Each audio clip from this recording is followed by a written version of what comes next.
Kick on then. Good evening all. Thank you for attending Wedmore Parish Council meeting on the 17th of March 2021. Rod, you are recording, yes, brilliant. Item number 1 on the agenda is to receive any apologies for absence. Do we have any? Sure, apologies from Jonathan Newton. Jonathan Newton, okie dokes. Item number 2, reports from county and district councillors. Good evening, David. Over to you first. Thank you, Chairman. I'm sure I'm not on mute. I did have a bit of technical issues earlier, but I've just come off a very long meeting at County Hall today. So lucky to see you all.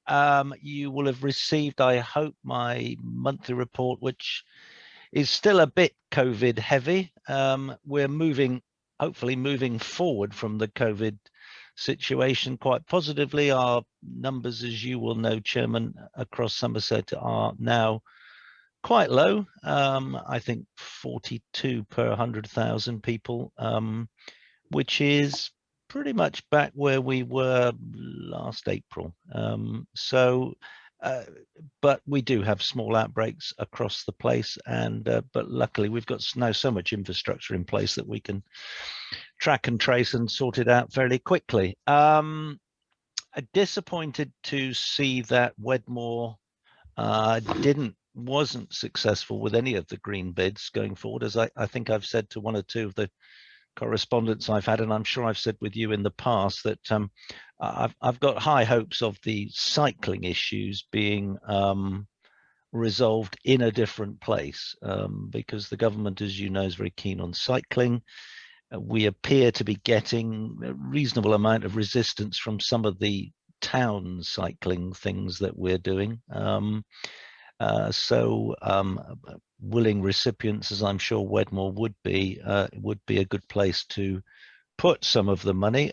My cabinet member, Mr. Woodman, who's the man for highways, assures me he currently doesn't have any more money, but he consistently bids for it. I'm also mindful, of course, that Wedmore is due to get quite a big chunk of SIL money from all your recent developments, so perhaps there's something in there for you, although I'm sure you've got lots of other hands in the air who want to spend it on your behalf. I did see that an email today going backwards and forwards from Alistair to try and find out how the water-filled hole and indeed your water-filled street is going on, but I've had nothing more about it. In fact, I didn't even know they'd managed to dig a hole. I hope having dug it, they filled it in again, but I understand from Alistair it is still running. So, Chairman, I'm happy to, take any questions you've got on pretty much anything you want to throw at me, but I won't delay your meeting any longer than I need to. Okay, thank you. I've got Emily's hand up first, so go ahead, Emily. Thanks, Polly. Hi, David. Yeah, we're very disappointed with the green grant applications that we made. I'm wondering if you've seen my email, which asks you some questions in terms of which bids were successful, why ours weren't, whether the full 1 million was allocated. I don't know if you've got the answers now or when you will have I can probably do it backwards. I can tell you that we had bids in total of over 3.5 million. We allocated marginally under 1 million, but only by a few thousand.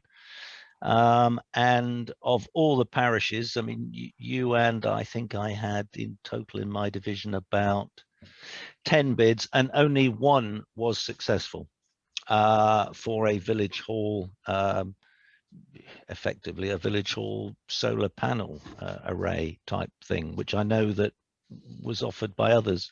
There is only one person who works on this as an officer, and she is compiling a list on why this happened and why that didn't happen, but I don't really want to put her under any pressure by getting any.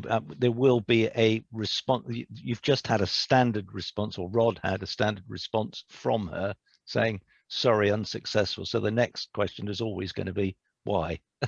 So I think you're going to have to give us a little bit of time to sort that out, but I'm still working on your on your cycling issues, and I think that's very important to keep Yeah, going. so with the cycling, because there were a couple of parts of cycling in the bids. One Yep. was for the feasibility study for a cycle path. Mhm. The other was for a cycling, like Bike a rack. repair hub within Yep. the village. Yep. So two separate things. So I think when you're talking about pursuing the cycling, you're talking about the feasibility study, are you? I'm not sure what you're referring to. Well, I mean, I think I suspect that a bike stand has two issues to it. One, I suspect it's not terribly expensive, but I suspect it does need highway authority to plonk it anywhere convenient, unless you were thinking of putting it in your car park, of course, in which case you probably didn't need planning permission. So that's the first thing. I think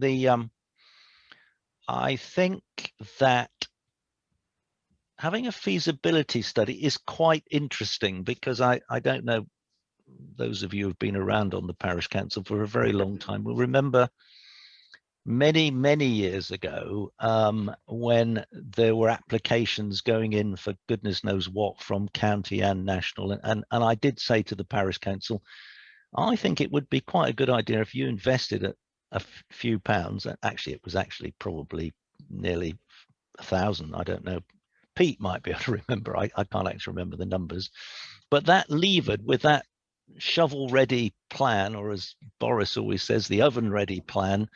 I mean, that levered over £1 million into Wedmore with the playing fields and the tennis club and all that sort of business. So it was well worth doing. So again, thinking off the top of my head, if the parish council could come up with a feasibility study, give it to me as an oven ready thing, I'm sure you'd go straight to the head of the queue, because rather than waiting for us to get round to it.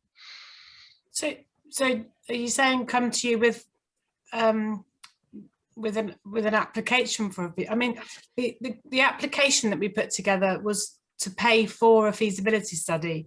Yeah. So when you say there might be other ways that we can pursue this, and there is other ways you can pursue it, but if you want to get ahead of the game, it would be really nice if you as a parish could have a feasibility study on the books, as it were. I can tell you that Alistair's predecessor came up with a marvelous traffic calming scheme, which as soon as any window of bids for small improvement schemes come across the county, that will be at the top of the queue, because there is no surveying or anything needed. He did all the work. So that's the sort of thing that gets you noticed and at the top of any particular queue for money. Okay, so I don't want to take any more of your time now, but Okay. I just want to know what I need to do to get this moving, because you kind of implied months ago that it would be quite straightforward to get this money from the climate emergency, and it hasn't been straightforward, and we have been unsuccessful. Yep. So shall I email you tomorrow to find out what we'll I meant to continue do? this correspondence, but I suspect it might be the sort of thing that you may wish to discuss with the chairman and the clerk and get it on the agenda again later on. I'm just wondering if it's on the agenda tonight. I can't see it on your agenda. Rod, I need to interrupt quickly. There are a couple of people waiting to get in, Vanessa and Joe. Sorry, carry on. Joe's in already, and Vanessa. Oh, Joe's there. There she is. All right, Joe. And Vanessa as well. Brilliant. Thank you. They were messaging me. Anybody else got questions for David? I have. Oh, go on, Chairman. I thought I was going to get time off with good behaviour there. No, definitely not.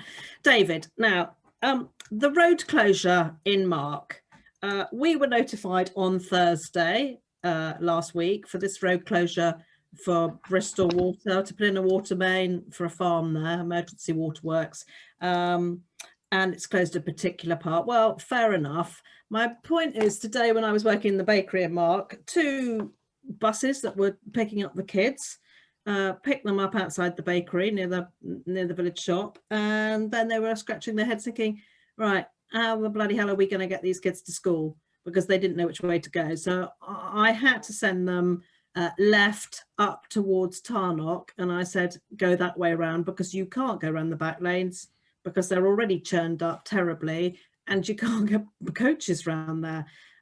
It's just no joined up thinking. There's no traffic lights. Why couldn't it be traffic lighted? Or maybe it couldn't. But it just never seems to be joined up. How the kids get to school? They didn't know what they were meant to be doing. Well, you're absolutely right. It should be joined up, and you will remember when I think it was the same miscreants who were digging up the road between Wedmore and Wells. They specifically started after the school kids, so that the school kids could get, and they finished before the school kids came back. Now, you have got more knowledge on this than I do, because I actually wasn't informed that anywhere in Mark was being shut for a road closure. All I can, well, I don't have any information on it. All I can assume is if they don't have traffic lights there, it is a very small minor works, and I'm imagining it was only a one day. But even then, they should have been able to keep. It's closed for 3 days. I think it's meant to be reopening tomorrow. It's closed overnight all the time. The signs, the road closed signs, start at the bottom of Church Street. If they just put some information just saying it's in Mark, because you can go all the way to Blackford and wiggle around the back. But yeah, it's just so disjointed. Just think why, this is really important that the coach drivers and the kids can get to school. Yep. Mental. Right, there we are. So can you wrap someone's knuckles for me, please, and tell them to. I will certainly get an official explanation for you, Polly. Thank you very much. Anybody else got anything for David? David, I think you've got off very lightly tonight. Well, thank you, Chairman. And I deliberately didn't mention One Somerset and Stronger Somerset Unitary Authority, because you and I could have been here all night. Right, yeah, I'll leave you to it. You and I'll be scrapping about that. Thank you very much. Cheery ho. Bye. Thanks, David. Bye-bye. I can't even remember what I've been up to. I have got my notes in front of me. We've had full council meetings about a big project in Bridgewater. Lots of things happening there. I've sat on a grants awards subcommittee panel. Loads of people, because it's the last tranche of money within the financial year. It doesn't roll over and just go to next year. We have to use it, gets swallowed up. So we had loads of we had 19 applications. A meeting got adjourned after 3 hours, and then recommenced 2 days later for another hour and a half. So that was a pretty hardcore one of those. We've had members briefings about Stronger Somerset and all the stuff that's going on with the county council and the district councils, and just all the usual stuff going on round and about in the community. But I'm going to crack on because I know we've got lots to talk about. Item number 3, to record any, unless anyone's got any questions for me, sorry. No? Brilliant. Right. Item number 3, to record any declarations of interest. So, yeah. Unmute. So. Sorry. That's all right. I've disappeared. Well, we can hear you. Okay, right. Item 0313. All I'm declaring is that it's a family member involved. Who is the chairman of the committee? Yep. Correct, lovely. Thank you very much. Anybody else? No other declarations of interest? Super. Ooh, it's all gone a bit dead. Who? Oh, okay. Item number 5, matters arising. Do we have any? 4 minutes, Chairman. Who? Minute number 4. Number 4. Minutes. Oh yes, sorry, minutes. Minutes. Skipping ahead, minutes. Oh dear me. Minutes of the meeting held on the 17th of February. They have been circulated. I have no comments. If everybody's in agreement, you can sign them later. Super, I will do. Drop them in. Thank you, Rod. Sorry, next item number 5, matters arising. I've got no matters. Everything's on the agenda tonight. Okay. Item number 6, public participation. I don't think there's anything on this either. Okay. Item number 7, financial matters. All the accounts. I'm a member of the public. Yeah, you're on the agenda in a minute. Am I? I haven't had copy of the agenda, so I don't know when I'm on. No, don't worry. So, You are sorry. coming up any minute now, my love. Okay, sorry. I just didn't know what point I was at. So thanks. Sorry, Emma, we'll call you. You're an agenda item. So, Sean. Sean, Yeah, the amount of money for the electricity that's an annual fee, is it? £783? No, it's not. It's not. It's the fact that the heating was left on in the council rooms. And I queried it straight away because we normally pay £30–40 a month. Yeah, I know.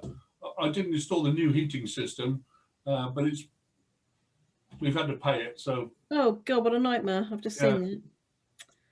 Yeah, we haven't That's been 1 month, was it? Sorry? That's 1 month's. It's three months. Oh, 3. Okay. Item number 8, to receive a short presentation on St Andrew's Mental Health Ward in Wells by Emma King. Welcome, Emma. Over to you. I believe you have 3 minutes. Is that right, Rod? Sorry, Polly, I missed that. Emma's here. Does she have 3 minutes? 3 minutes, please. Emma, Okay. you're I'll on. do my best. She said that would be long enough. Well, I'll do my best. You are actually the 12th town parish council that I've been to over the last few months. I actually this time last month I spoke to St Cuthbert Out, and this time the month before I spoke to Frome. So I've been doing the rounds a little bit. I mean, essentially about 13 months ago, we set up a Facebook action group called Save Somerset Community Services, which is in response to the Fit for My Future consultation, which is being run by Somerset Clinical Commissioning Group.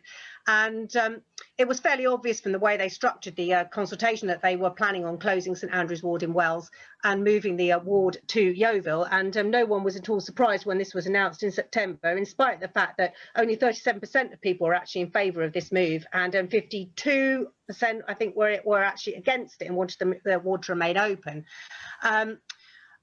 As a result of that, we set up a petition, and I've been asking town and parish councils if they can send a letter to the CCG to encourage them to keep the ward open. They are actually now keeping it open until summer next year. So they have extended it, I think, although they've been very cagey about what they've been doing all along, really. But I mean, essentially, we had a demo on the 24th of October in Wells, and there was a family from Wedmore who came along to the demo. The family of whom the mother had been in St Andrew's Ward, and they had talked about the difficulties that they would have had if she'd have been admitted to a ward in Yeovil, and how hard it would have been, obviously, for her husband to go and visit her, particularly with the 2 children that they had as well. And I presume you don't have any easy direct public transport links to Yeovil from Wedmore. So the problem is, of course, that if they close the ward and move it there, the transport links are clearly a massive issue. And also with the pandemic as well, we know that mental health is becoming more of a serious issue for people. And in a normal year, it's 1 in 4 people have a mental health crisis, according to Mind. And I would presume that that is likely to increase. And we know that that a lot of mental health wards are already at capacity. So we're asking people to contact the CCG and ask them to at least do another assessment to see how the ward is likely to be needed in the future before they suddenly close it. They seem to have a bit of an obsession with moving everything to either Yeovil or Taunton, which clearly isn't really going to be isn't any use to people. I mean, I live in Glastonbury, so obviously, you know, going to Yeovil from here is difficult enough, but getting to Yeovil from you, I presume, is much harder. And obviously they want to keep the mental health wards in Somerset, because if we send people out of Somerset for mental health care treatment, then it costs the CCG a lot of money. So it doesn't seem very wise to close the ward. So our proposal is that the ward remains open. And also one of the things they say is a problem is that it's a standalone ward and that makes it unsafe. So we're also asking that, as they have apparently extra money to invest in mental health, that they also reopen Phoenix Ward, and then they have plenty of capacity for people that are in need of help. And people in Baines, for example, get sent as far away as Harrogate for mental health treatment. If we had more capacity in Somerset, presumably they could just come to Wells, which is obviously a lot nearer to Bath than it is to any of the other places. They get sent to Salisbury, Harrogate, and sometimes Cardiff, I believe, from which is crazy, being the operative word here.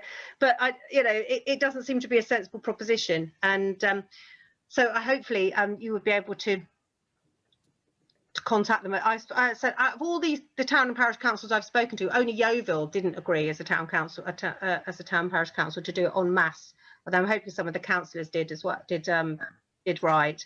But as I said, there is a petition as well. At the moment, I'm running it till May. But I'm not really sure when I'm going to close it now, because now the campaign's running for a year longer than expected. So I've sort of got a little bit, when I planned all this, I was like, oh, I thought I was going to be closing the petition this weekend. But anyway, yeah, that's essentially the situation. So Good, 3 minutes too. was it? Son, you're good. Flipping neck. I'm not usually. That's amazing. Does anybody want to ask any questions while Emma's here? Judy.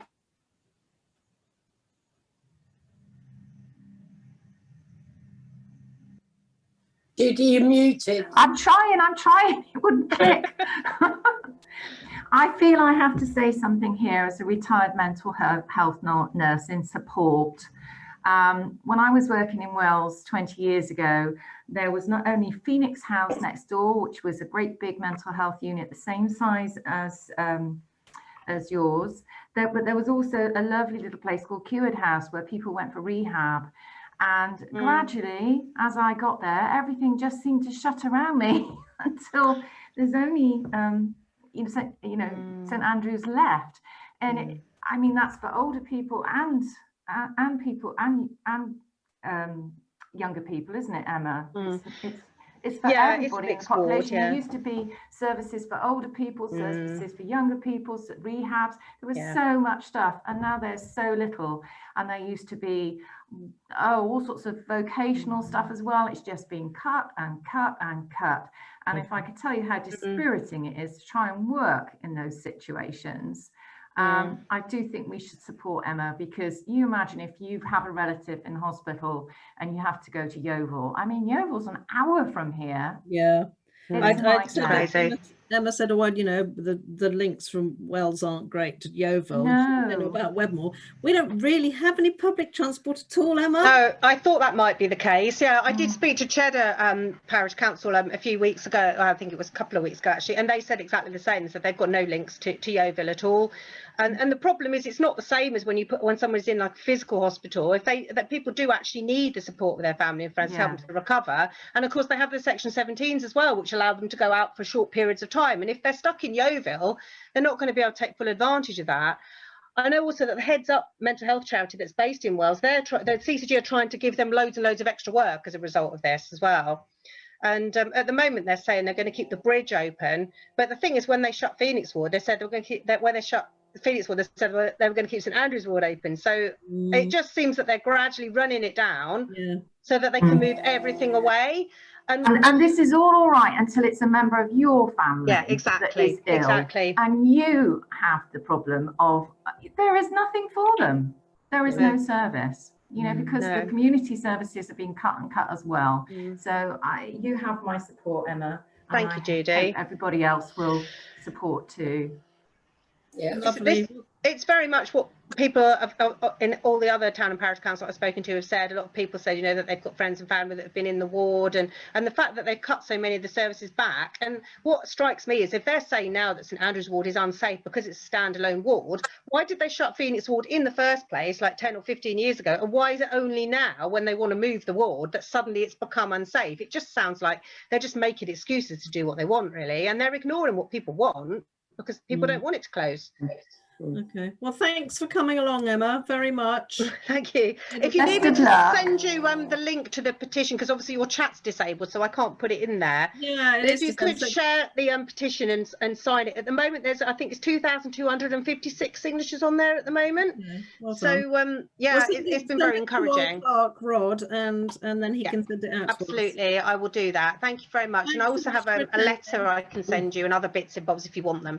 All right, so thanks. Thank you very much for letting me come. It's been lovely to speak to you. Oh, can I just point out, by the way, that I did contact David Huxtable about this quite a while back, and he didn't reply to me. This seems like this is a common theme with David Huxtable, isn't it? Yeah. Now I've heard him speak, I can sort of see why I didn't get a reply from him. Anyway, just as a side note, I thought that might go down well, anyway, thanks very much for letting me speak. Bye, thanks. Yes. Right, so item number 9 is to consider the purchase of a second speed indicator device and update on locations. Over to you, Alistair, please. Thank you, Polly. I've sent around a paper today, really, which is setting out the progress we've made. I have to say, at times it's felt like wading through treacle trying to make progress, not helped because our area traffic manager has changed, and the new one, who doesn't live in the area currently, very pleasant person, but has probably got slightly different ideas than her predecessor. So I've had to take it very much a step at a time. But I think I've got to the point now where all the locations, 6 of the 8 are fully approved. 1 is approved over the phone, and the one in Blackford, which she rejected the initial suggestion, and so we're moving the SID location down onto Poolbridge Road at a location that Jonathan has suggested, which is about 50 yards from the one I suggested, but we're both pretty much in agreement on that, so we'll go with his. So having got to that point, the next stage is kind of twofold, and they have to run in parallel. When I talk about SIDS, if you talk to a company who provides SIDS, they have to get clearance from the county council that we are allowed to purchase the device. It's more about specification than anything else, size, type, and what the SID will do. So to start that process, I feel that I need a sort of in principle approval to spend a sum of money of the order of the total 4,000 I've put here. So getting the SID ordered is the thing that's going to take some time. The other thing that's going to take some time is that we need new posts in some locations. Some posts are too short and have an extension fitted. Now, the best way we can do that, and I've been working with Mark, Parish Council, on this. They tell me that it's much better to get the county council to do this because they're not expensive, and of course you have no worries about it being put in the wrong place. If they put it in the wrong place, we just say, sorry, you've put it there, move it to where you want it. So I've made 2 recommendations. One is to start approve in principle the purchase of a second SID with the associated paraphernalia of chargers and brackets, mounting bars and so on. So that I would expect to come back to you with a fully priced up estimate that's approved by the Somerset County Council when we reach that stage. But so that we get on with the posts, get them into the County Council contractors programme, I'm suggesting that we actually approve the financial expenditure of the posts and the extensions to go in as soon as they can arrange it. So that's where we've got to. Any questions for Alistair? Sue? Yeah, just one, Alistair. Yeah, I was noting that they have to be recharged. Yep. Yeah. Is there any way we can get them that are solar charged so we don't have to keep taking them down, recharging them? Yes, very much so. I think that the difficulty we have is that not all locations are well sited for solar. Okay. The second one is that the advice of the contractor suppliers I've been talking to say they only work really well if they're about 12 or 13 feet up in the air, and moving them from one location to another just becomes a bit more tricky. I'm not saying we're ruling it out. I think it's what I want to come back to David and John Woodford to discuss the specification we have. I mean, there's another issue around software and how that works. Well, John, I think, is going to be our expert on that and give advice on make sure that we get something when we got it in place, we can actually use the the data it collects.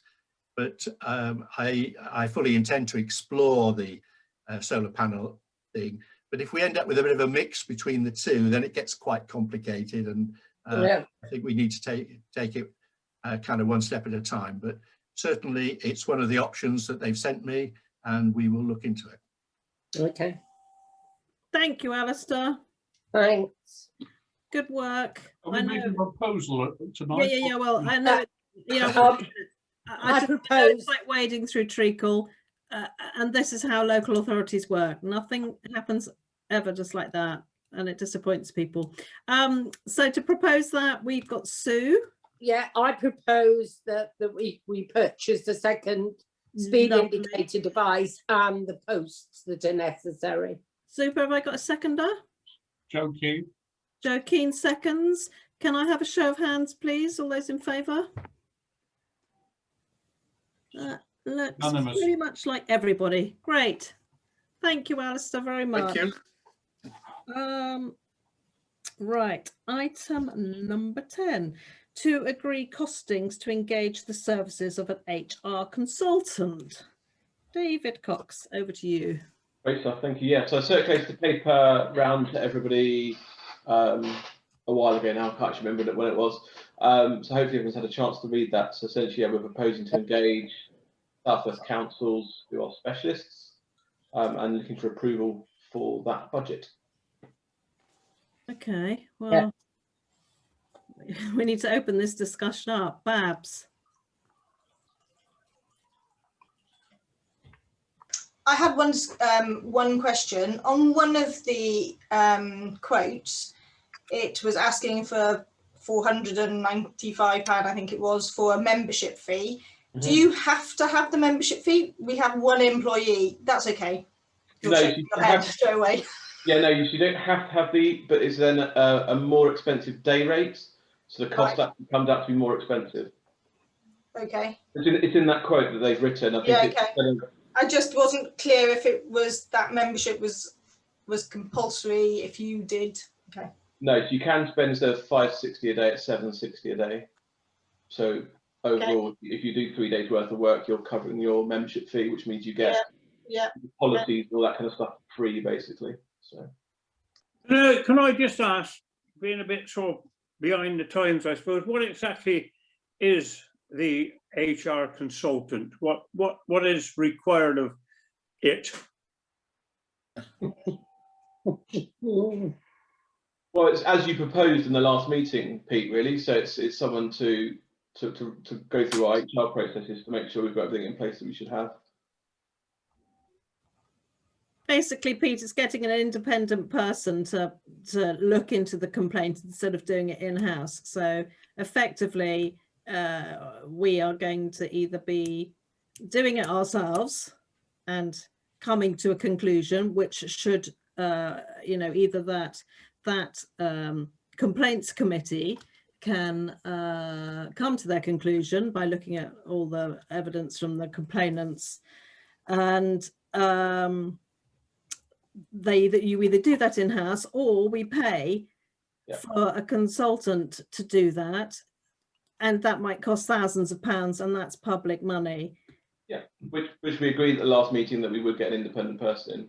So we agreed that. We agreed to look at the costings. So we need to know whether we really want to spend lots of money on this ongoing complaint, or whether we want to do it in-house. And what we have to do, what I have been advised by Melanie Wellman, is even if we do it in-house with our complaints committee, whatever the conclusion is, whatever the committee feel that should happen, or whatever their conclusion is, that then should draw a line under this complaint and this ongoing situation. So that's your choices there. But is that sort of indicating then that the same would apply if we have an HR consultant? As you were suggesting then that if it's done by, when I say ourselves, I presume that's what it means, then that can bring it to a close. Am I right? No? Yeah. Or we pay whatever the money is for somebody else. The point is, you know, how do we know that that will close it? I mean, I know we don't. You see what I mean by that? Yeah. Essentially, as we agreed in the last meeting, that was a specific comment was, do we want to engage it? The resolution was yes, we do want to engage somebody. And I gave indicative costs of what that would be. These indicative costs are now coming back for approval. I suppose we do not have the expertise amongst us as volunteers to go through this process, which is why we've agreed to have an independent. Well, Joe's got a hand up because she's had it up for a while, so maybe we should. The reason I question, when I say question it, is, you know, that there appears to be no guarantee, whichever we do, that it'll stop. You know, all right, you know, that may seem not logical. Okay, I'm with you on that, Pete. Joe, I've got Joe and I've got Alistair. So Joe, go ahead, and then Alistair, please. So, David, you mentioned, and it mentions in the quote, that we can use the processes. Can we then are they copyrighted processes, so you only get access to them whilst you've got the membership, or is it something that we can take away and then, you know, help shape our own processes? Yeah, so as a member, we can take them away and use them for our own purposes ongoing, essentially. So when our membership ends after the year, can we utilise what we've learnt? Yes, exactly that, yeah. Okay, thanks. Alistair. I supported the independent one because coming back to Pete's point about drawing a line, I think we've already said in the past that we'll do this and it will draw a line, and it hasn't. And I think that the going to an independent review does give us a degree of independence to the report. And if at some stage we end up at the employment tribunal or anything else, it would stand us in good stead to show what evidence we had to make the decision we did. Now, I'm not suggesting that's going to happen, but employment law and HR things are incredibly complicated and take up a huge amount of management time in companies. And certainly in my experience, without an HR professional at my side, a lot of the decisions I had to take would have been very, very difficult for me, thinking of the person I was talking to, a long-standing colleague, compared with what's actually happened. You need that detached view, I believe. Emily, and then Isabel. I was just I totally agree with Alistair, and I also voted to have someone independent because I think that's really important. But I was just wondering, to Pete's point, that, you know, the question of whether this is going to, you know, draw a line under things. I was just wondering if anyone had actually spoken to the complainants about what we're doing to make sure that we're not going down a path where we're going to have to spend lots of public money and it's still not going to appease the complainants. I'm just wondering if that's something that might be a good idea to do. Yes, Isabel and I, on behalf of the subcommittee, have met the complainants and discussed our process and had no negative feedback to the process that we've agreed to take place. In fact, they were pleased that we were taking forward a process. So. I've got Isabel and then Nandin. Yes, because it's human resources, as we've already mentioned, everything has to be confidential, and that's why I support us getting an independent, because it shows a clear and transparent decision-making process away from the council. And I know it is a lot of money, but we will glean information for our employment legislation and processes for years to come. So that's why I support to go ahead with the independent. Okay, thank you. Nandin? There's a council not that far away from here where the chair is having a complaint raised against her on a daily basis. It's not going away, and it probably never will go away. And I think the reality is that is a possibility. But we have already had a discussion about this last month, and I think really we need to move on to the next part of it. Yeah, lots of valid points, and at the end of the day, you know, the public need to know that this is public money that is going to be spent on this ongoing complaint, and it might not go away. If it doesn't go away, then I will be seeking independent extra advice from Sedgemoor. So do I have a proposal from anybody? Alistair? I propose that we accept David's recommendation. Okay, do I have a seconder? Isabel? Okay, show of hands, all those in favour? Oh, hang on, we need to count these, please. Yeah. 1, 2, 3, yeah. 1, 2. So 1, 2, 3, 4, 5, 6, 7, 8, 9. 9, 4. 4. Any against? Or abstentions? I just withhold, you know. Are you abstaining then, Pete? I'm abstaining, yeah. Okay, any abstentions? 1, 2, 3, 4 abstentions. Okay. Okay, so that's carried forward, that we will go down that route. And hopefully, when we get to conclusion, that will be an end to it. But I shall not hold my breath. Right. Item number 11, to consider a request for a grant from the Wedmore Good Neighbour Group. Who's that? Who's I think it's me again. Oh, you again. It seems to be my evening. I don't know why. Good. In the slide. My recollection is at the last meeting, although it wasn't on the agenda, we fully discussed this proposal. Yeah. I thought we had agreed in principle, but Rod felt that it would be improper to formally minute it as approved until tonight. So that's what I'm going to propose, that we accept the application from the Good Neighbour Group, which the committee certainly fully supported, and my understanding was that the full council approved it as well. I think it was it £500, Rod? I don't know, I'm asking Alistair that. How much was it? Oh, you don't know? I actually have it in front of me, I have to say. Don't worry, it's a few hundred.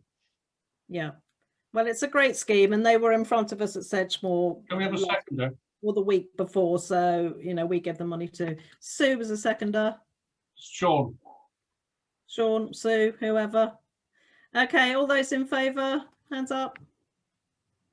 Lovely, that's a full house. You send me the bank account details, I'll do it tomorrow, and I'll pay it straight in there. Okay. Thank you. Okay, item number 12, to consider a request for a grant towards a defibrillator at Thiel. Me again, I'm afraid. Holy moly. I'm speaking on behalf of the committee that has considered this. We were a bit concerned initially that the paperwork we received indicated that the defibrillator had been already purchased back in December, which would make it ineligible for grant, given that we make a decision before the money's spent, not afterwards.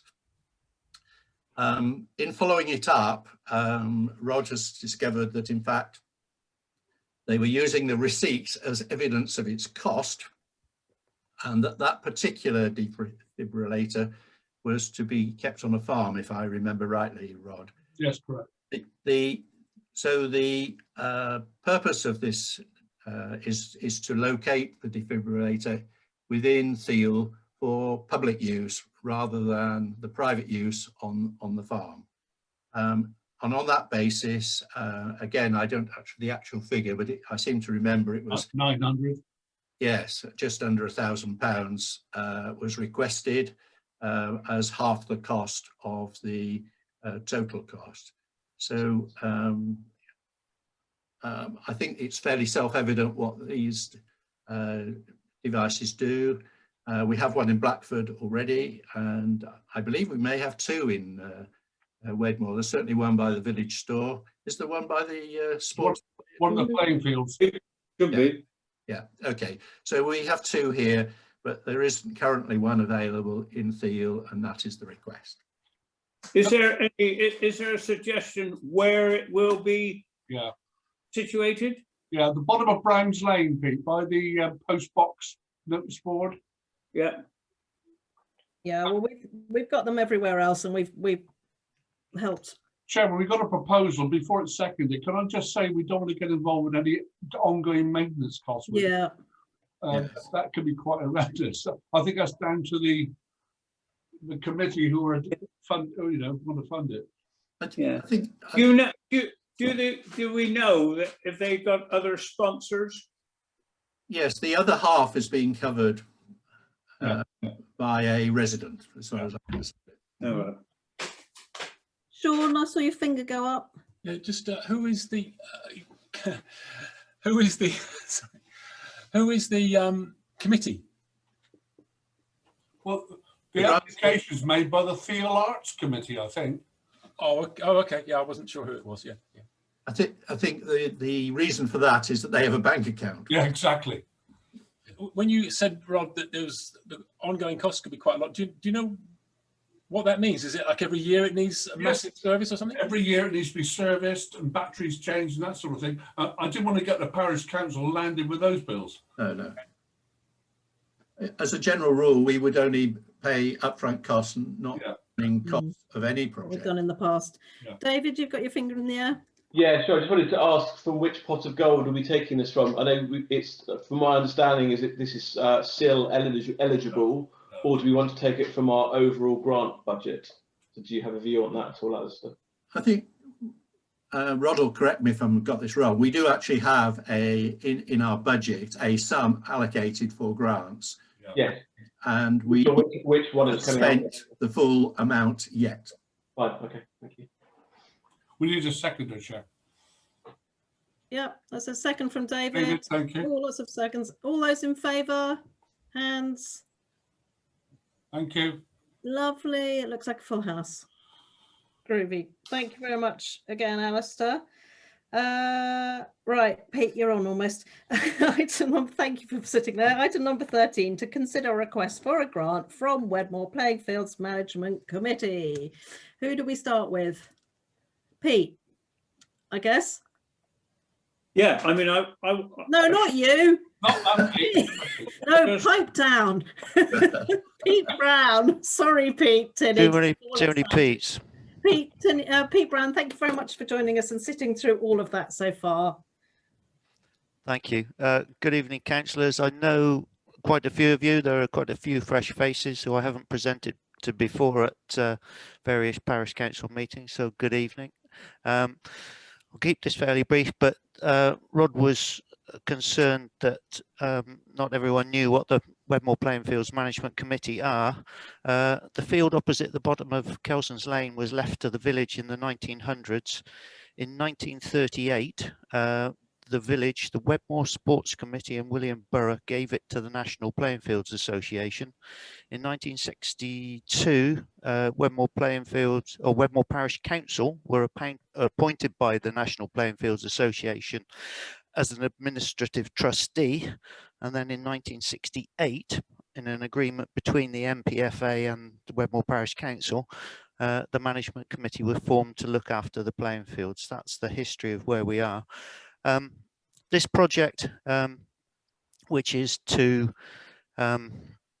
basically replace the existing Mugger football training facility up at the playing fields, which were basically inexpensively created out of the 3 redundant tennis courts that were there. Obviously, the rate of deterioration under heavy use from football is much greater than it might have otherwise been from tennis. I think everyone agrees that the playing surface can get particularly slippery when wet. When we first bought the 2 additional fields alongside the playing field in 2011, we were supported by the Football Foundation to the tune of £99,000 create the 2 new football pitches. At that time, we had to write a 5-year football development plan, and everything in that football development plan was achieved. When we applied a few years later for assistance from the Football Foundation for the Sports Pavilion, they gave us £425,000. And again, we wrote a football development plan, which we're on target of meeting all of the criteria in there. Because we readily seem to be able to meet the footballing outcomes required by the Football Foundation. We have been in discussions with them for 18 months about this project. The first objective was to get the project to refurb the Mugger into a full 3G pitch, was to get it onto the football facilities plan for the county, which we achieved, and that in turn informs the play and pitch strategy of Sedgemoor District Council. And if you read the appendix document that I put with the application, you will see that the project at Wedmore is the first project with the highest likely overall score and the greatest chance of success. And as far as the Football Foundation is concerned, this is their #1 priority in the county at the moment. I think everything I needed to say in support of an application for SIL funding is pretty well covered by the email that hopefully Rod shared with you. I had a 20-minute conversation yesterday with Nick Tate, who is part of the policy team down at Sedgemoor. Perhaps Polly can give a greater explanation on his role, but he sent me back an unsolicited reply which pretty well mapped out all of the reasons why Sedgemoor think it's an excellent project to support, and is a good use of SIL funds. I don't want to regurgitate everything that was in the grant application form, because as you were aware, if you saw sight of it, there are pages and pages and pages, all of which are in support of an excellent project that would be really good if the Parish Council could get behind, and continue to share in the collective success of the playing field developments. This is the last real major project up at the playing fields, and it's a fantastic opportunity that should be grasped. Thank you. Brilliant. Thank you, Pete, for that. I've got one hand, 2 up already. So I'll start with Joe and then on to Alistair, please. Hey, Pete, is it going to incorporate that bit where the young farmers used to do their tug of war training? No. It's not. Okay. The tug of war training rig stays there.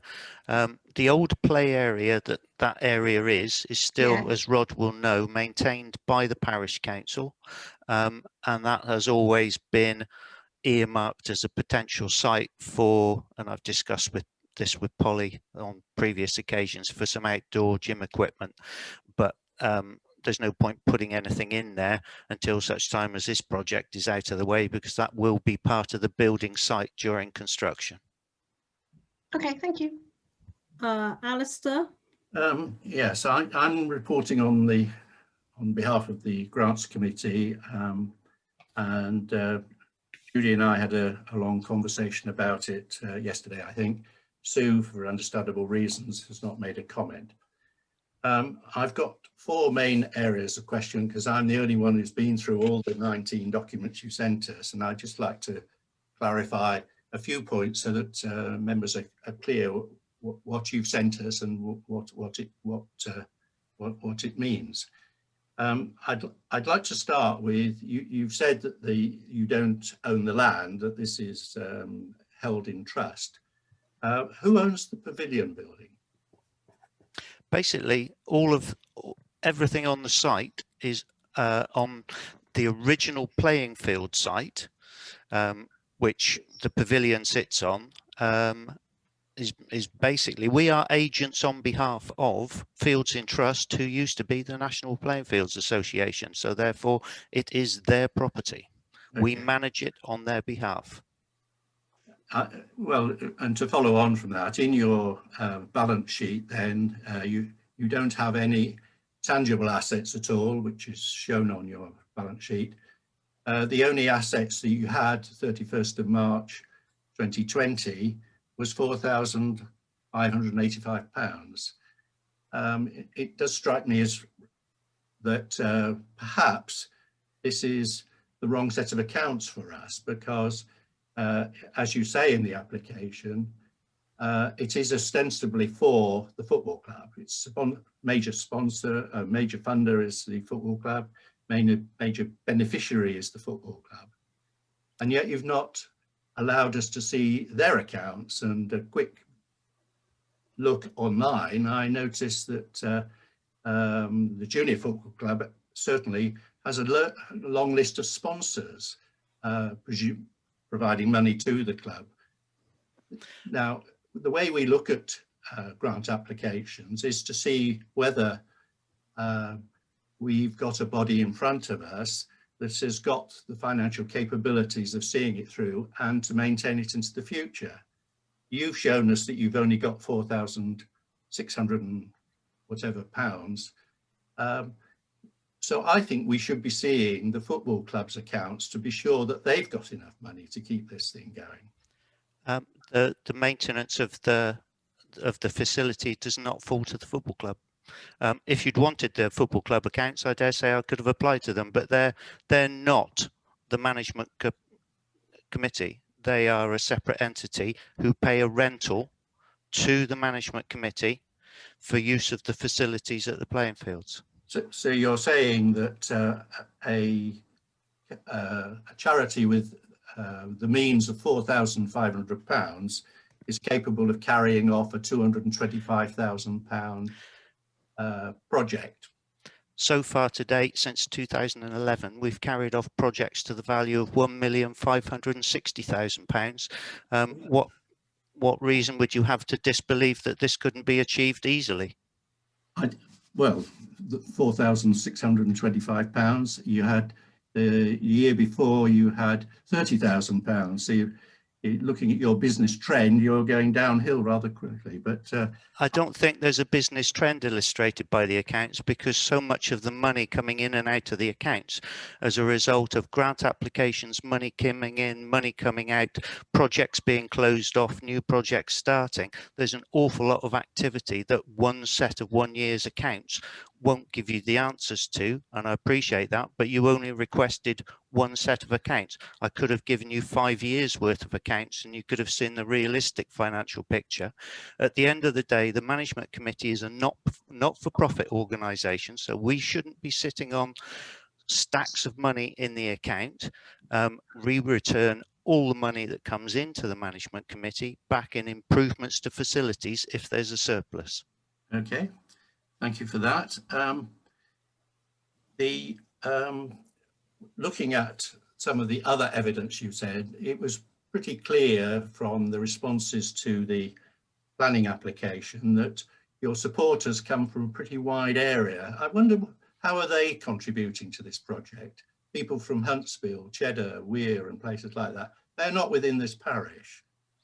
They're not within this parish, but as I said, the football club is the largest junior football club, or is now the second largest. Wemden have just overtaken us in Sedgemoor. We draw from all over the Cheddar Valley.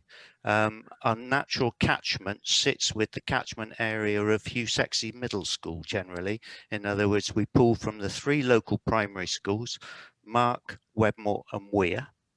And I would say that the majority of members of the football club, I could get the information, it's readily available as to what percentage come from actually within the parish, but again, it wasn't a question specifically asked in the application form. I think you're missing my point. My point is that you're asking Wedmore Parish Council to make a big contribution. Yeah. But are you asking those other parishes for a contribution? No, I have no realistic prospect of getting money from those parish councils. As you might not be aware, in the history of fundraising for all of the development that's taken at the playing fields to date, I think if you were to ask Axbridge, Cheddar, especially, I'm thinking of parish councils who might be in a financial position to support our project, you will think that out of the RLT pot, which was the predecessor to SIL, that Wedmore has already had its fair share, wouldn't you say, Polly? I think the £30,000 we've given to date is also a fair share towards project, given the resources available to the Parish Council. Now, my final point is that, as you saw on our application form, we have an upper limit of 2,500. So that binds us not to make a decision for a grant greater than that. What I've proposed to the council is that we consider tonight an application for a grant of the maximum we can give you under our current rules, which is £2,500. You've sent me, or you've sent to us, a number of communications about the use of SIL, and it bothered me rather to find that one of the communications showed that you were discussing this with Sagemore District Council back in October, but you haven't raised that with us at any stage until you sent in, well, there's nothing on it on the application about SIL. It's the notes we've been receiving in the last few days. So why didn't you involve us earlier? You know we have SIL, I'm sure you were aware of it, but we as I'm sure you're probably also aware, are going through a process of trying to decide which of the many priorities that have been put forward for the use of SIL money. We're having a difficulty because we're overstretched in terms of project costs against the amount of SIL we have. So we've been trying to work out the highest priority schemes. Now, when we discussed this last month, we had about a dozen schemes to consider, and this wasn't one of them because you hadn't asked us. You'll find that there's an email from myself to both Polly and Rod dated in November asking how I go about applying for SIL funding, and I was told to use the existing grant application form because at present you didn't have an alternative application form for it, and I can send you that email tomorrow.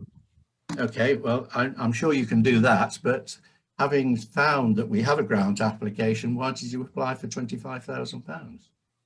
Because I was told that because you didn't have the system in place to apply for what I needed, and it would be discussed at the meeting. It's not SIL money is not a grant fund. It is an infrastructure fund. Yeah, it was to go through the process to satisfy all the documentary needs of the parish council, not necessarily a grant application fund to your standard grant pot. No, that was the information I was given, and that's what you've been sent. Well, I've been given the responsibility of trying to make sure that the SIL money is spent on appropriate projects at the right time. I can't tell you what those are going to be because we have a number of projects to look at. We won't be advertising application forms for it. We will consider projects that come forward. We may want to work in partnership with some. We may want to do those projects ourselves, but it's for us to decide, as the email you had from Sagemore District Council said, it is for the Wedmore Parish Council to administer this, and we are doing just that. I don't disagree, and it is for you to administer, but maybe if there had been better links between the Parish Council, who are supposed to be represented on the Wedmore Management Committee and could have been present any time in the last year, they would have picked up the fact that this project was in the offing and that we were looking for SIL money. And it's only really with the recent advent of Babs and David attending meetings that any information might have been fed back to the Parish Council. I think you probably worked well with your other partners who you're trying to get funding from. We seem to be the last one along the line. I just don't quite understand that. If you were thinking of £25,000 when you mentioned it to Rod or Polly, or did you just be unspecific about it? I think we've always known that Pete's wanted some SIL money. I think he said that quite a long time ago. can I get Babs? Babs has had her arm up for so long, she must have arm ache. I have, but it's okay. I got a couple of things to say. I would like to say that I have looked through the guidance of the grant programme, because I obviously looked at this application because it was sent to me as part of my membership of the Playing Fields representative. And I couldn't see any guidance in there about the need to include other accounts, Alistair, so I'm not sure. I think I personally feel as if from the Parish Council point of view, they have ticked the boxes for the guidance that we have put on our website. They've done it. I also would like to say that the other people that use that mugger a lot is Wedmore First School. My son has been on there at least 3 times for the last 2 weeks when they've been back in school. They use it an awful lot. The field that they have is very waterlogged, to say the least. And without that, our school children who attend Wedmore First School wouldn't have such a variety of sports to be able to play on a weekly basis, which is a fantastic facility for all children of Wedmore First School. I also think £30,000 that the Wedmore Parish Council have given them, well, it benefits the whole of our community. There is not one part of our community that cannot use those playing fields. And I just feel as if it's good value for money. That's all I'd like to say. Thank you, Babs. David Cox, then Emily. Sure. Yeah, I'll be really quick, actually. I suppose I kind of don't disagree with anything anyone said, particularly I've just got kind of a few points really. I suppose one is, personally, I'd like to discuss the green credentials of this particular application. Fair enough, it may not be an application form, and I've never asked for it before. This is the first I've heard of it, personally, because I'm very new. So apologies, Pete. It's nothing against what you've submitted, but I would like to discuss that. We have obviously signed a climate emergency, so I think it's right that we consider that in line with projects. That is what we agreed as part of the priorities. The second point is, I do think before we make any decision on this is 25% of our current SIL money. We did prioritise, as has been mentioned. I've got here 7 other projects for SIL money that would also swallow up the existing SIL money at least 3 times over. So I'm very keen that we do agree where this fits in the priority. And if it's number 1 priority, then happy days. The other 2 points I would make is we currently don't have a governance process, and I think I'd read that particularly from the document from Sedgemoor that was sent through today. It says in there they do not have a governance process for allocating out SIL money. We as a parish council do not have a governance process for allocating out SIL money or grants over £2,500. I think we should, and I think we've obviously given out grants before greater than this value of money, so we probably need to in very quick order get that sorted out, as far as I'm concerned. And then the last point was a question for you, actually, Pete. Was obviously you call it a mugger, but I was conscious that it's going to be a football use only, rather than I don't know what classifies a mugger versus a not a mugger. If I'm honest with you, it's the first I've ever heard the term. Having Googled it, it does say multi-use. So I suppose is there any scope for additional sports to be used on that? At the moment, it does seem to be. I've looked picked my son up from duck class today. It had lots of different lines on the floor, so I assume it is a proper mugger at the moment. So just want to get your thoughts on that and whether that is possible. So it reaches more than just people. I mean, I like football, but my son may like hockey or basketball, netball. I don't know. Very happy to quickly respond. Just on the green credentials. Obviously, to attract funding from the Football Foundation, we have to meet some pretty specific criteria laid down by the FA. There's not much we can do to change that. However, all I would say is that the porous tarmac glare underneath the carpet we can't do anything about. That's new tarmac. The carpet itself, which has got a 50mm deep pile, that's new again. I can't do anything about that. The rubber crumb infill is all recycled. The fencing will be new, but all of the floodlights at the moment, you've got 2 kilowatt metal halide lamps up there. All of the new floodlights are LED. So we anticipate a significant saving in running costs on annual usage. That's as green as we can go within the project. Just to answer your question about the mugger, obviously to attract the majority funder, we have to steer the project towards football. The reality is it is a safe all-weather surface for activities to take place on. No, it wouldn't be ideal for hockey, but actually hockey is a fairly minority sport. You've got Astro hockey at Hugh Sexy's, you've got Astro hockey at Cheddar. So they're well catered for within the Cheddar Valley. A random example, but yeah, I get your point. Yeah, the first school will still have their netball nets as they do now, that they wheel out to put them there. They can still play netball on there. They can do any other manner of PE activities. It's just a safe, non-slip surface for them to play on. No, they couldn't play cricket on there, but the school couldn't. But with regards to cricketers at Wedmore, we've got 2 artificial nets and an artificial wicket, so they're well covered for. So yes, it's geared predominantly around football, but if you read the MPPF, it's meeting a direct need within the Cheddar Valley for more artificial grass pitches. You know, we're ticking a lot of boxes to get to the top of what will be the #1 AGP project in the Sedgemoor Play and Pitch strategy. Okay, thank you. I've got Emily and then Jackie next. So I think, Pete, you're saying that the school will still be able to use it. Is that right?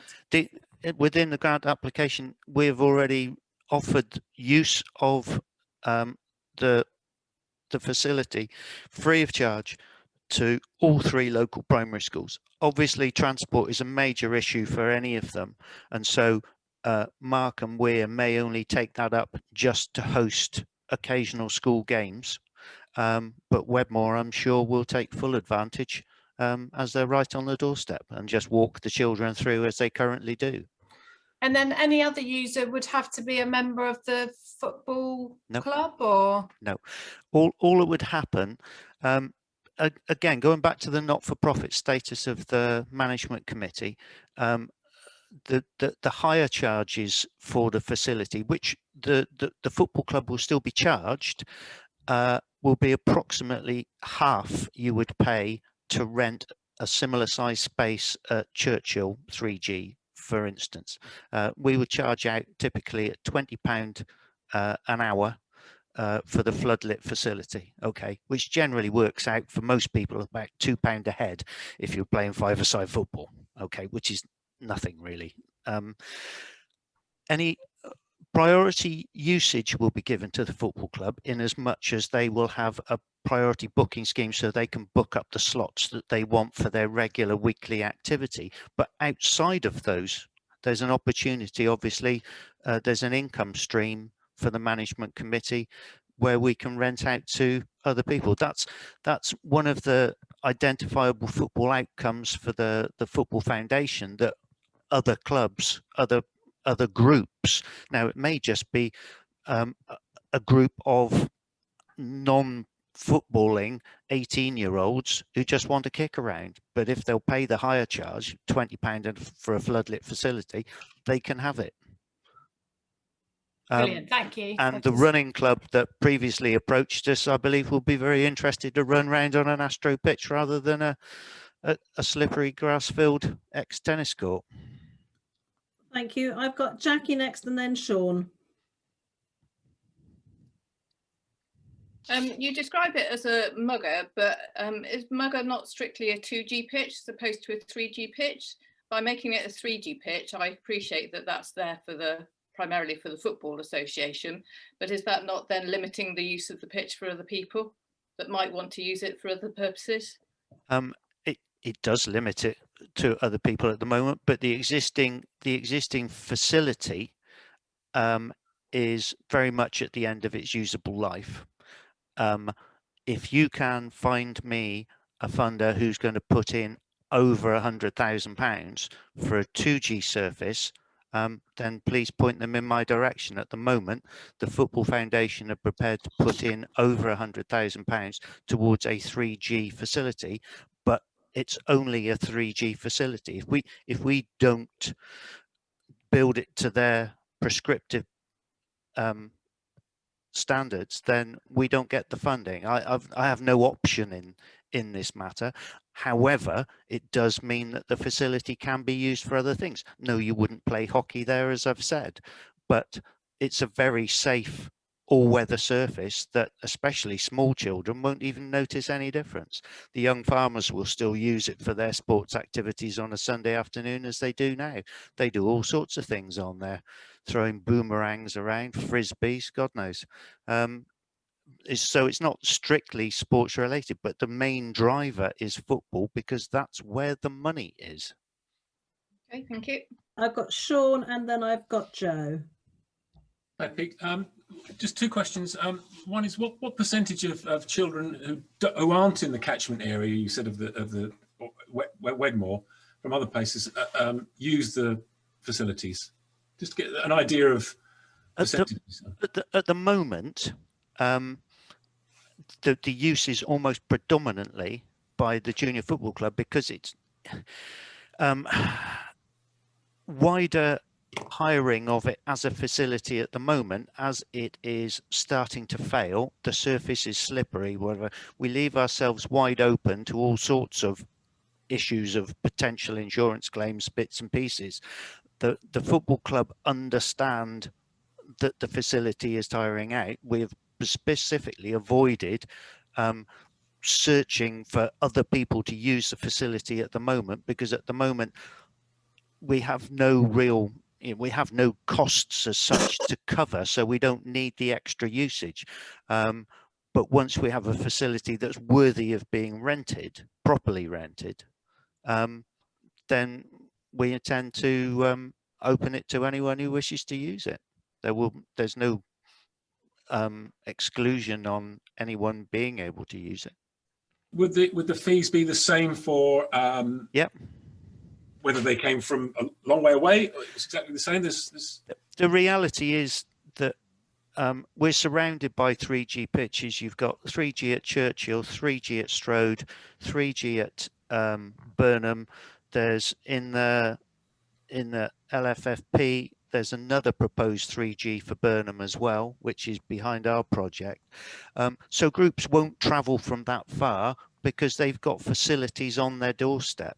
We might attract a group of footballers from Cheddar, but equally, we're more likely to attract current users from the village. There are certainly what I'd call veteran footballers, social footballers who currently play on 3G pitches at a distance, who will take the opportunity to play locally. Because if you've ever run around on that mugger as it is at the moment, which I have done whilst training the ladies football team, is it plays havoc with your knees because there's no shock absorption at all. And so those groups are likely to come back and be based in Wedmore. The majority of the use will be people based in and around the parish of Wedmore. Geographically, there's nothing we can do, to widen it up or do anything different. Well, as a former chairman of an athletics club, I think football is very, very well served. Everybody plays second fiddle to football around the country. And I know that you're saying that's where you get a lot of your money from. But there seems to be a lot of other 3G pitches around, as you just said in your answer there. When I was in an athletics club, we used to have to travel a long, long, long way to get to any track that had rubber on it, never mind sand. So, I mean, from a point of view of football is king, it seems like it's going to remain king unless other sporting activities are taken into account. But that's just my opinion. Just one last question: if you're so good at raising money, £1.5 million since 2011, yep. What is there a premium on using money from a parish council? Does it carry any more weight, that £25,000 and somewhere else? Because it seems to me you're very good at raising money, and yet this is a large 25% of our budget is going to go on this. And that's exactly the point. And I must have stood in front of this committee at every time I've presented, stressing the importance of local funding. Local funding from your own activities. With the junior, well, the football club, because it's now combined, are putting 11.5 grand towards this project. That's through their fundraising efforts. Parish Council, District Council, if you can get it, although I don't think we've got any District Council money coming forward to this one, I don't think, demonstrates the local support. That's what attracts the national funders. That's what attracts your Bernard Sunleys, your Garfield Westerns, your Viridors, your Awards for All. They want to see that the community is behind the project, and there is no better way than showing that not only have you raised money yourself, you've got money from the parish council, the village is behind the project. And I don't see why the village shouldn't be behind this project, because it's a fantastic facility. It's not for me. My playing days are long gone, but it's for the next generation of kids. I mean, they're going to have a fantastic time on there, better than I ever had. Joe?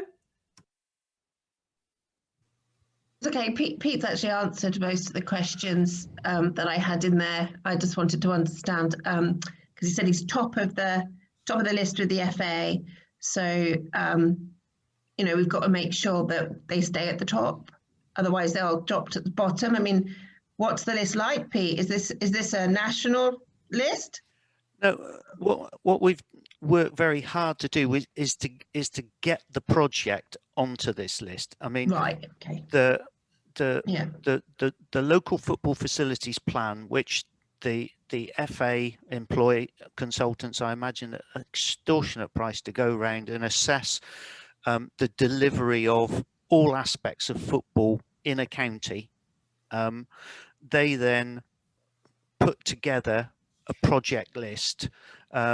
Obviously, it's down to individual clubs to declare an interest to want to improve their facilities.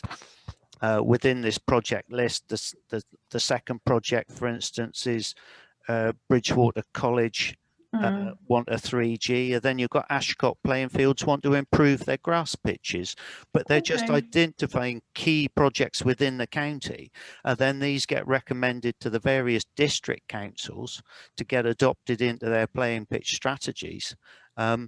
So in the hope of attracting, you know, funding. Yeah, well, it's how the process works. As you know, as Bab said, you know, my children, we, you know, since they've been little, we've lived up there in various guises: tennis, football, running club. If it wasn't for the football, golf during lockdown, I mean, I was able to take the kids up there and do that. You know, they've done recent car boot sales to help raise funds. You know, I just, I back what Bab says. I've got Babs and then I've got Alistair. I also just want to make sure everybody's aware that the children are also taking part in fundraising for this. You know, I've got two small boys who play football. One's not that small anymore, but you know, they've done loads of things to try and raise money. They've done odd jobs. They've done sponsored silences, much to some parents. The under-14 team, Babs, the under-14 team alone, through the first national lockdown, raised £2,400, either by abstaining from mobile phones, Game Boys, sponsored silences. You know, that's a fantastic effort on their behalf. These children are raising money for future generations of this parish, and that should be commended, and that's why we should support it. Alistair? I fully agree. I have been involved in fundraising bids before nationally, and I accept completely the need for local support, because these fundraisers are not interested in getting into a local battle between the various factions within the community. I absolutely agree about that. But do we need to commit £25,000 when £2,500 from the Parish Council gives the same message? I would argue that £2,500 doesn't give the same message. If we hadn't got SEAL, we wouldn't have any more to give you. No. So you'd have to put up with it. But I don't know how much you have got, because previously you have granted funds. All I do know is that with the money that you have given us previously, as I put in the application, money from the Parish Council, we have been able to match fund up to 10 times more, because it's the message that it sends. Club fundraising, at some points up to 20 times more. It's a formula that works, but we have to demonstrate the local support to get the money from the national funders. It's just the system, how it works. It's worked remarkably well on all of the projects to date, but £2,500 doesn't really say. Now, at the end of the day, I totally appreciate there are other projects within the parish that are probably more worthy. The Safe Route to School project particularly is a really important project. However, that doesn't mean that SIL funds cannot be given to this project as well. Okay. I've got Emily and then I've got Sean. I was just wondering, given that our grants policy at the moment can only allow us to give £2,500, are we able to give £2,500 now and then add this to the list of SIL money projects to be considered alongside all of the other projects? Is that something we could maybe do? Yep. I think that's my recommendation. Yep. Sean, and then we're going to move this on. Yeah, I mean, various people speak in support of a very worthy cause up there, but there, as I said, we did have a process last week, which was initiated by David for other projects, football's great, but there's lots of things like emergency climate and other things to consider as well. So once we start saying that one is going to be exceptional for a lot more money, well, I think there's going to be lots of other people probably wanting to say the same and saying maybe as vociferously as Pete, it's SIL money, we're entitled to it. And I think we might actually make a huge rod for our back unless we, from the very outset, try and stick to our list. Yeah, I mean, that has been explained. We have got a list. We've got lots of projects. Everyone's going to want a bit of this money, and we as a parish council have written out a list. So we didn't publicly ask for things to go on the list. It was just things that we all knew that we put on the list. Yeah, absolutely. So that's not, we can't close the list. That's not closed. Because we didn't publicly ask. It was closed. Didn't say it was closed.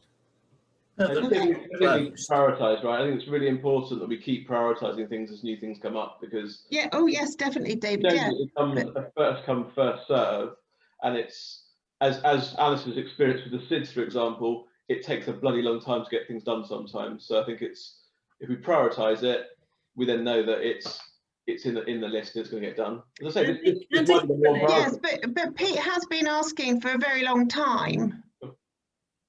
Equally, we know that a lot of the projects that we would like to do are nowhere near going to be able to get off the ground. So this is what we all have to, as a committee, at some stage decide. But that's, we're here now to discuss.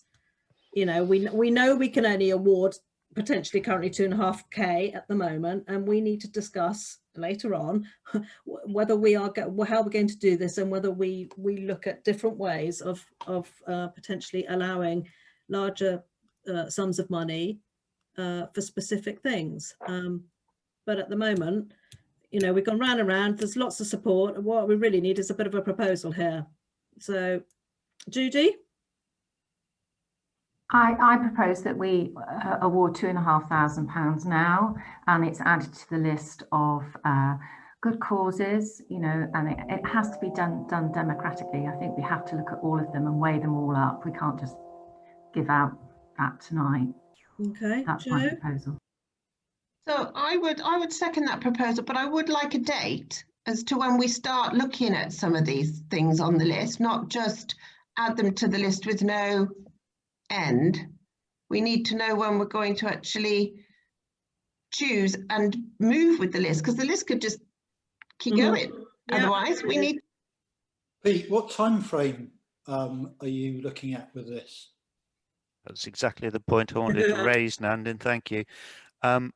Obviously, a declaration on the part of the parish council or a stated intention to fund is ideally what I'm looking for, because whilst I've physically, because to try and meet the timescales we're trying to work to, which is a late summer build on this project, those applications have gone off. Now I can send updates, funding updates to those various applications, because at the moment, you know, I've got an awful lot of pendings or applications submitted against funds, but I need to start confirming where we sit.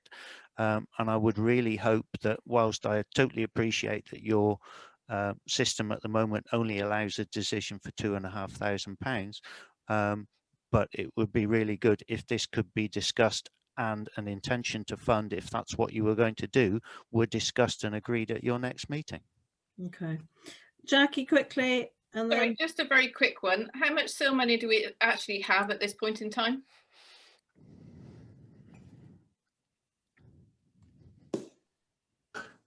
I'm looking, rather than you think he's looking at me.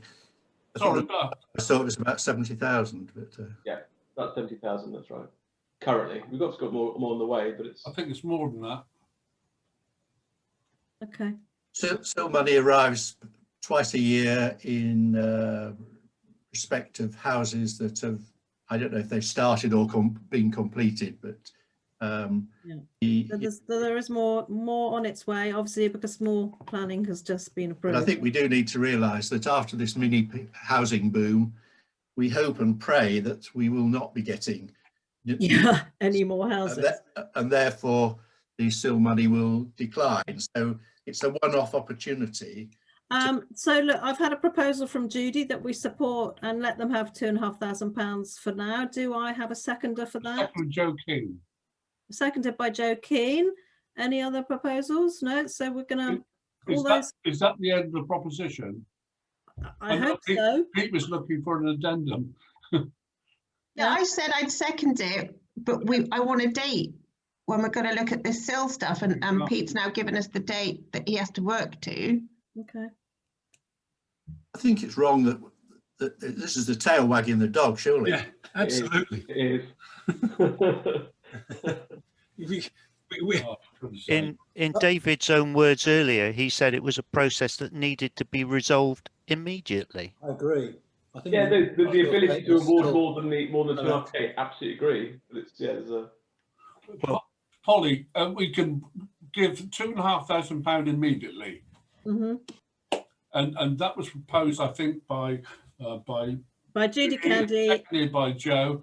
If everything's happy, let's deal with that. Can we have a vote with that, please? All those in favour of giving them £2,500 currently? Right, that's almost unanimous. That's fine. 4, 5, 6, 7, 8. Thank you. Any against and any abstentions?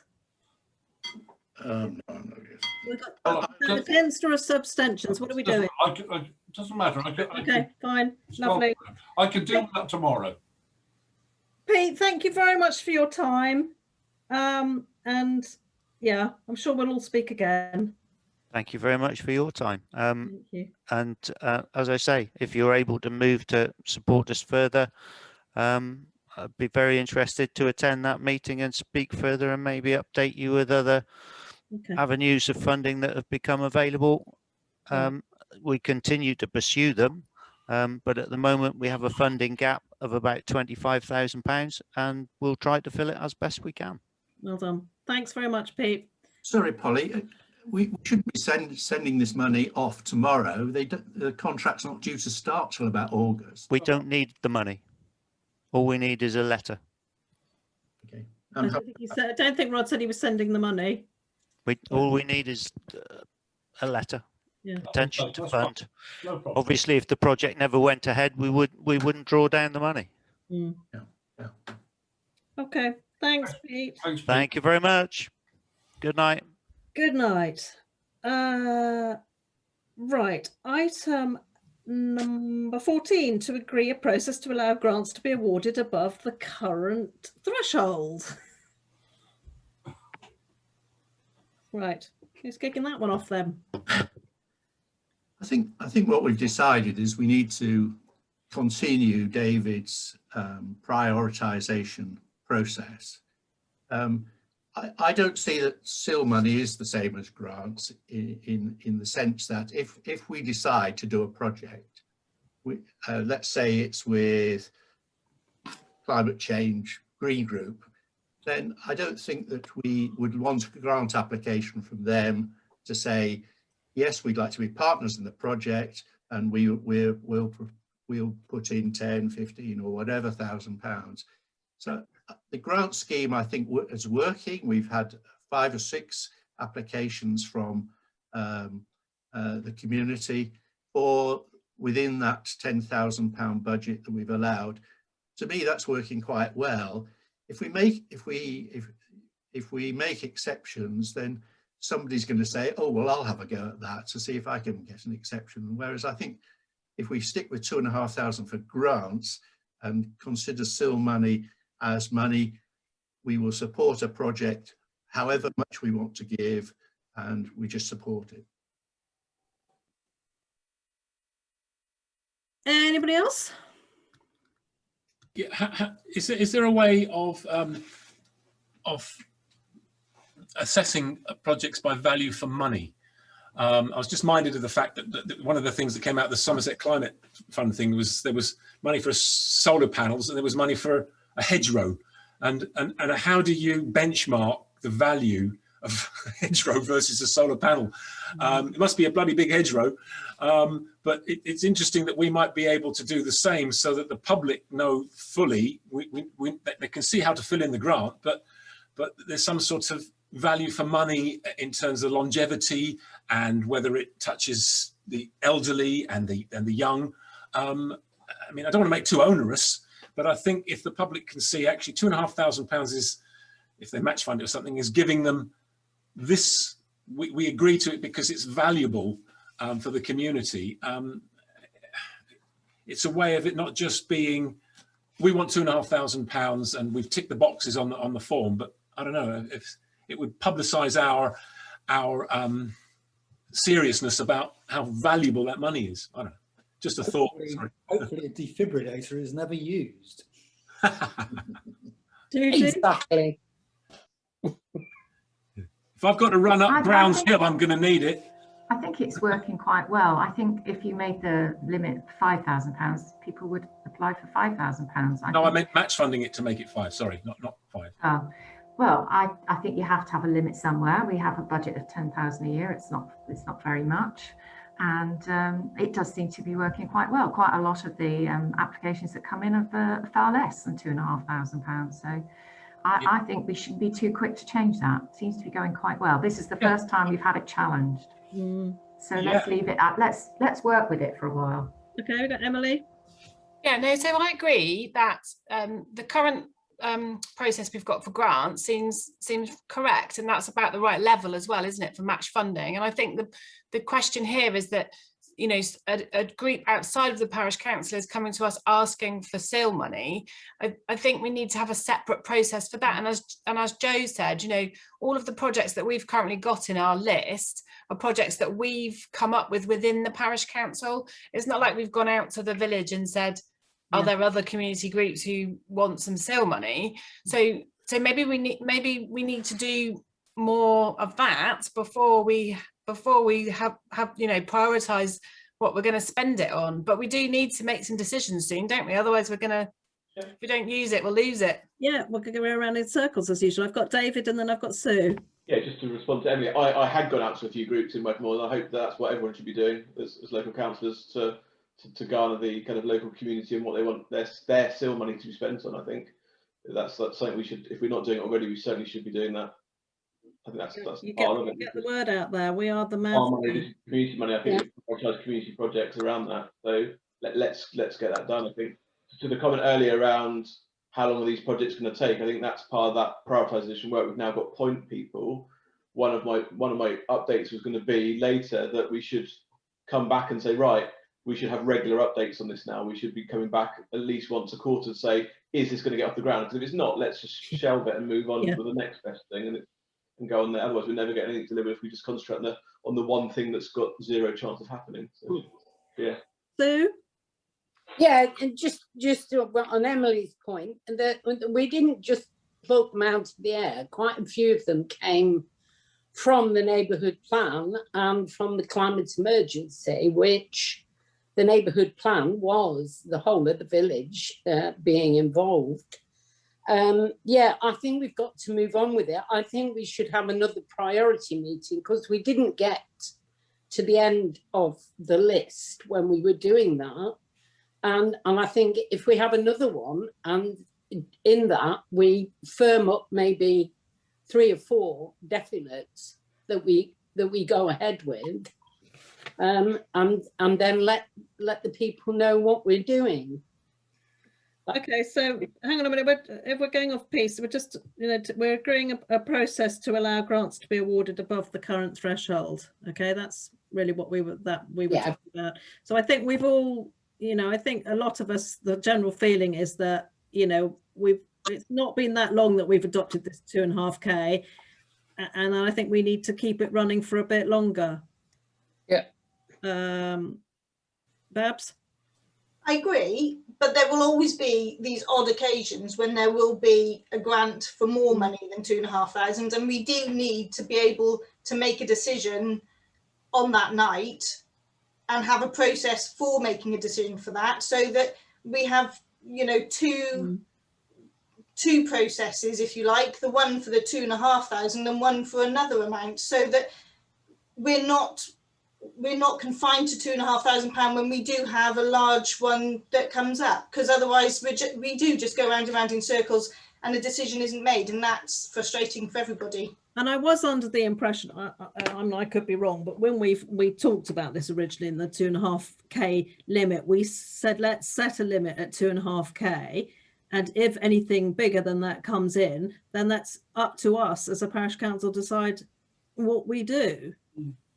So, we are getting ourselves in that situation that we have to decide what we're going to do. Can I ask how many grant awards of more than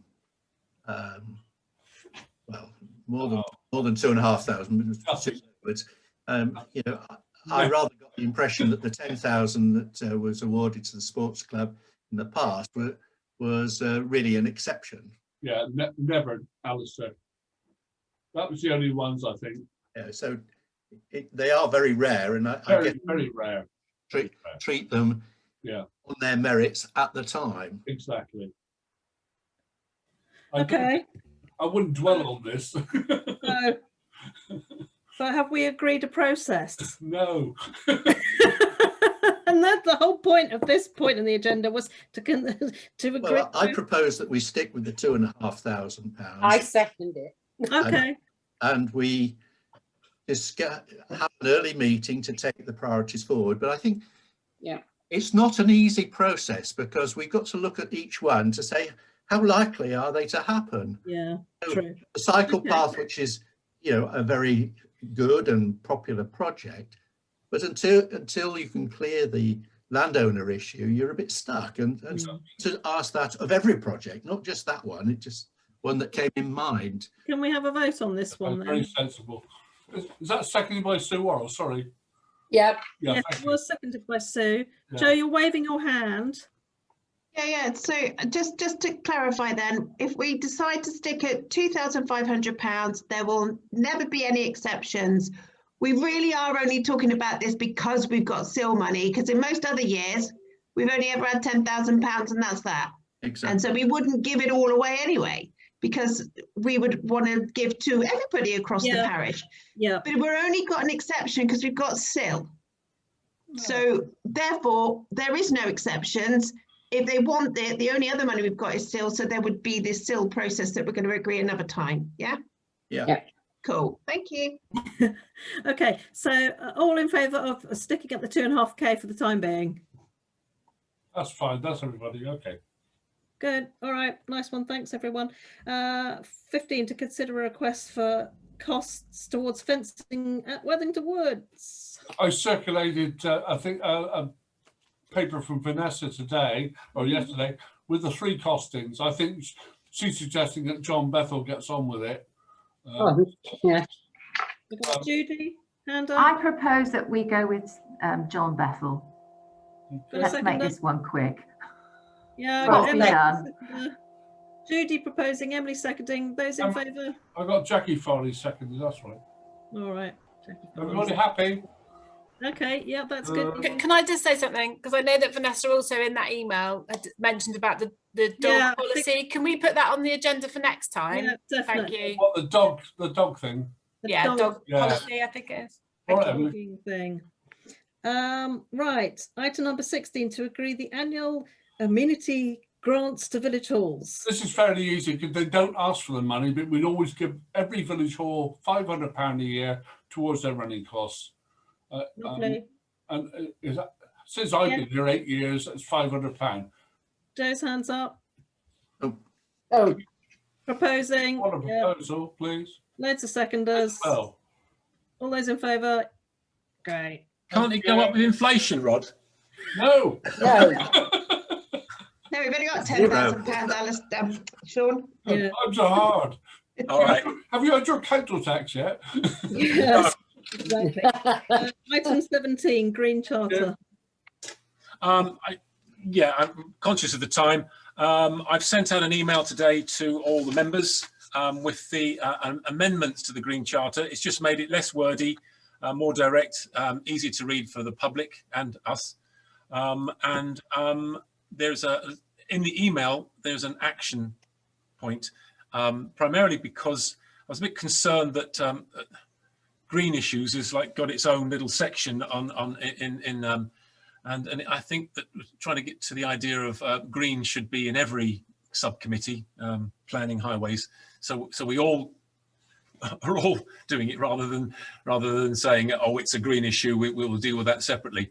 And in the email, it asks for it would be very good if one person from each of the subcommittees could just very briefly at the next council meeting suggest ways in which their subcommittee could be greener based on the charter. It would help disseminate green throughout the parish council rather than it just being sort of a green bolt-on. That's all. Yeah, I thought it was a good idea, actually, Sean. Thank you. I can't see it on my emails. So sorry, Rod. I will send it to you. It's because I just used the group list, but and I'll put you on it. Sorry. Oh, thank you. Okay, thank you, Sean. Lovely. 18, to consider a suitable recipient of the Henry Butt Trophy 2020. Sorry, Jackie. Just a reminder, I've only had 3, I think, so far for this year. We have to make a decision at the next meeting, and then the trophy presented at the May meeting. So get your heads together. Yeah. No, it's a secret ballot. So yes, secret squirrels. Yeah, we're good at that. Item 19, issues and questions raised by council. Oh, not too many. Go over all night, people. Rod doesn't need to go to bed. I'm going to start with you, Isabel. You're first on my screen. No. Oh, Pete, Tinny? No. Alistair? Just to record the disappointment that the village has felt over the Stronglocks decision by Wedmore Council. It's been a bit of a blow, that. Yeah, it's Sean. Sean? Yes, if the pubs were open, I would have made my apologies because it is Paddy's Day. Look. St. Patrick's Day, sorry, and I'd just like to point out that Isabel has been wearing her green top all evening. So happy St. Patrick's Day, everybody. Happy St. Patrick's Day. Well done. Happy St. Patrick's Day. I saw you, Isabel. Very good. David? Curly? Nothing from me. Nothing. Emily? Just a quick one. You know, to Alistair's point about the Strongbox application that's gone through, and most of the village, it seems, are very disappointed about that. And it just feels like, what can we, as a parish council, is there nothing we can do to stop these things happening? No, we fought this one hard. My good God, you want to read some of the emails I sent to certain people? You know, we spoke, I spoke in the meeting, Will Human spoke in the meeting. I read Polly's letters, which were amazing, actually. Keith Bournois spoke from the Isle of Wedmore Society. And it you know, it just doesn't get through. They have an agenda which the government sets, and they have to build houses, and we're a tier 2 settlement, and they have a very bad housing needs assessment process, which desperately needs updating, which is nothing more than a wish list. And no, it's like, it's so frustrating, I can't tell you. And is it true that there was some kind of like caveat on renewables for the new houses, or was that imagined? They've all got they've got photovoltaic panels on the roof. They're planting 100 trees in the orchard. Part of the scheme has an orchard park, which is going to be like a walk-through park. They're planting 100 trees there. They've all got car charging points. And there was one other green issue that I noted, but I can't remember it exactly. But it will all be on the recording of the development committee. I mean, we actually got four votes for us and 2 abstentions, which is unheard of. Yeah, I'm going to have to crack you all on here because I know Joe's just had to leave, but this is a long meeting. Sorry, can I just one other thing? I know that Ben Thomas sent an email to some of us, and I'm just wondering, because I'm not on highways, I'm just wondering if that's being looked at or addressed. Alistair, I think it brought to your attention, or? Sorry, what are we talking about? Cheddar Road. But the Cheddar Road and the 30-mile-an-hour zone, and then not enough signs. Oh, do it. You speak this outside the meeting. Yeah, we can. Let's do that privately. But that's down to David Huxtable again. Just harass David Huxtable. He's highways. Oh yes, it's on the agenda of the Highways Committee on the 31st of March. Good, lovely. Jackie? No, Babs? I've lost who, where you've all jigged around. Judy? No. Nandin? David Cox? Glenys? No. Sue? No. Okay. Let's crack on then. 20 correspondence. Rod, you're muted. No correspondence. Okay, let's get on to committee reports. Cemetery. Nothing. No. Facilities and allotments. Yeah, I've let 3 allotments out recently.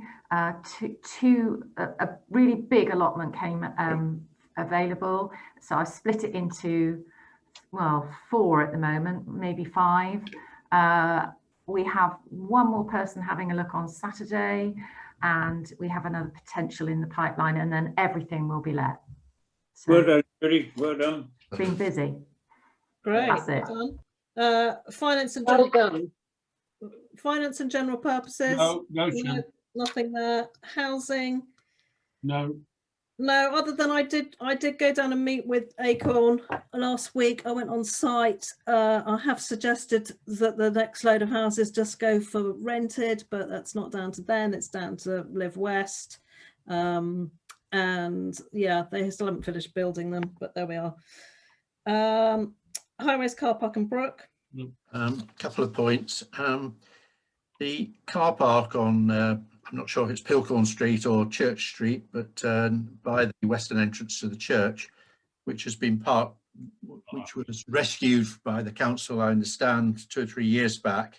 It has a 2-hour waiting limit on it, which I guess for 2 to 3 years, has never been enforced, but suddenly it was enforced and everybody had tickets and they're all a bit upset about it.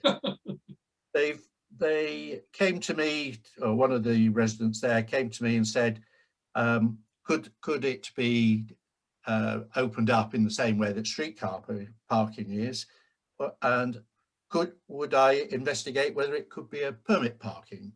So I put that through to my contact at the Somerset County Council. She asked me to go and take a photograph of it. She's new, and I think she just wanted to be sure that it was an official car park, not a private one. So I sent the photograph of the plate with the 2-hour restriction. She rang me about 4 days later to say I had taken the picture of it, but it's now disappeared, and she and the car parking team are very upset about it, and certainly we're not going to consider any changes anytime soon. So some person has removed this, not the person who's been in contact with me, because obviously he thought I was making some progress with it, but so that was a bit disappointing. And the other thing is that Rod sent round notices of the yellow lines. Now the copy he sent round showed that the bit in front of Providence House as a single. I had to remind Catherine Tyson that she'd agreed that we would make it a double for the advertisement stage to see what happened.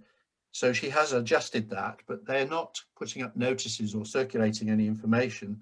So if anybody has any concerns about this, they've probably need to look at the website, and if they want to object, they need to do it fairly quickly.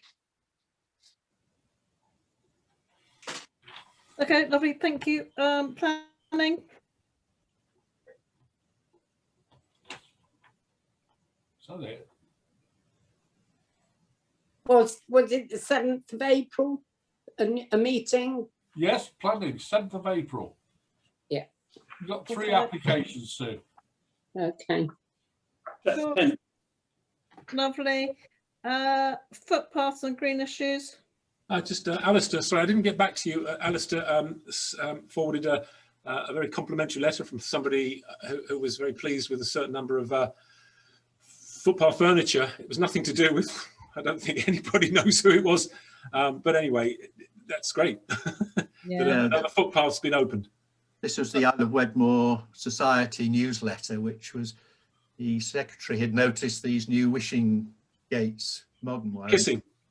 And them, and wanted to compliment whoever it was. I thought Sean might know. I'd like to take the credit, but no, not even Somerset. No. Okay, report. Sorry, Polly. Just a quick one. The footpath at Cross Farm that's blocked off at the moment. What's happening about that? I had someone on the phone the other day to me. Well, which one? Well, if it's the one that goes across the Tinknell's land, that was never a footpath. Oh, okay. That's their private land. There is a footpath that will go along the edge of the development.